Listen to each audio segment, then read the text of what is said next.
I want to talk a little bit about this TikTok ban, which I voted against, by the way, since this is coming up soon.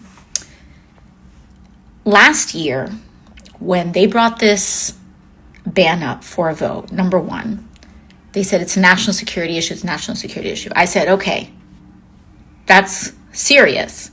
Let's see the case. Let's see the intelligence. Let's see what's going on. I can tell you that what was presented to all of the members voting on this thing was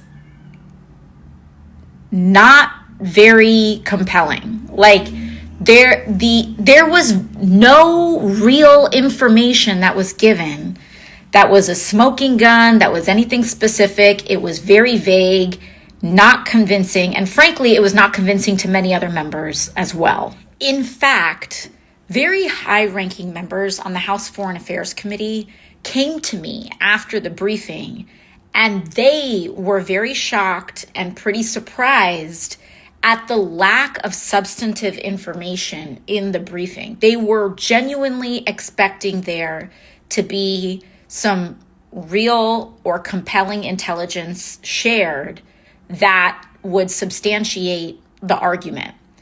And there just wasn't. And they were surprised at the lack of information presented at it.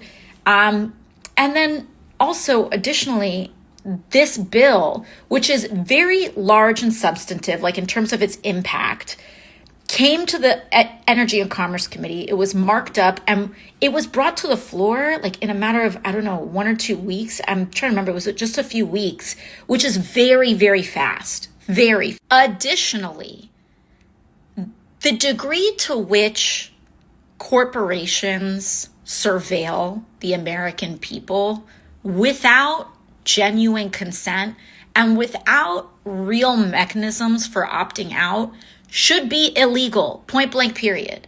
And so many of us naturally said, the answer is not just playing endless whack-a-mole with apps. The answer is that we should have real privacy legislation in the United States, and we should help people own their information and have greater agency over their personal information so that they're not being spied on all the time, whether it's a domestic company or a foreign company.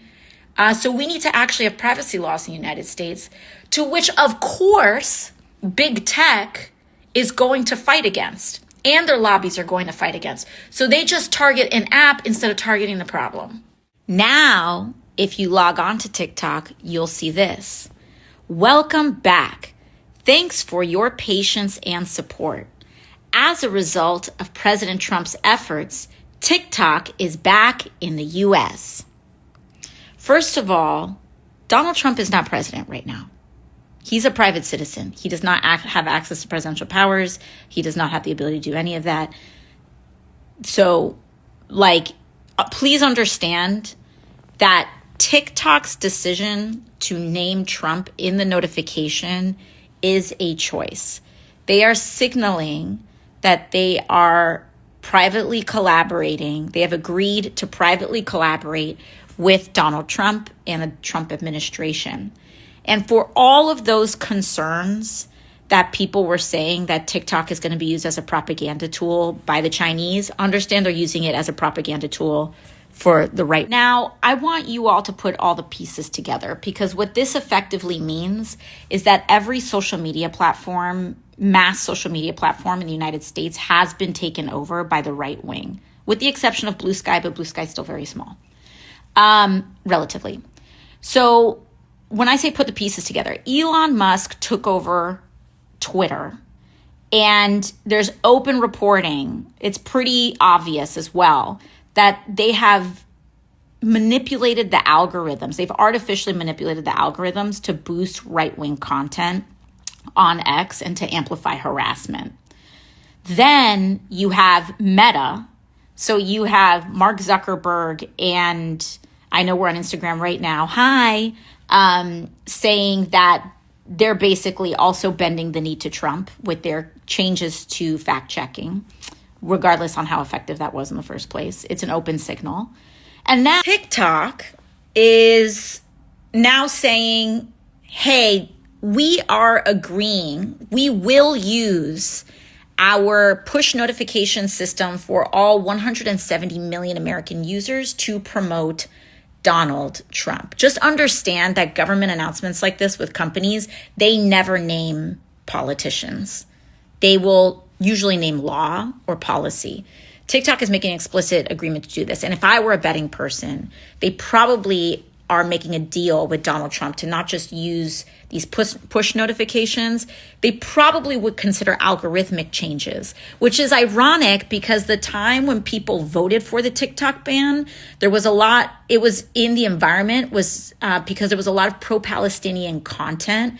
And that argument was being used as being somehow anti-American, which, you know, human rights, I guess supporting human rights is somehow bad. So what does this mean for us? Well, we are on the eve of an authoritarian administration. This is what 21st century fascism is starting to look like. Republicans really model themselves after Orban's Hungary. And so you can look to see how Viktor Orban runs Hungary to get a taste of how they will try to govern and control media and companies in the United States. And this is kind of an entree to that. As far as what we do, you know, this is a time of experimentation. A lot of people will still use platforms, can still use platforms, but I also look towards places where you have more ownership as well and develop your audiences there. Like Blue Sky, you own your audience. It's a protocol, decentralized protocol, newsletters, email.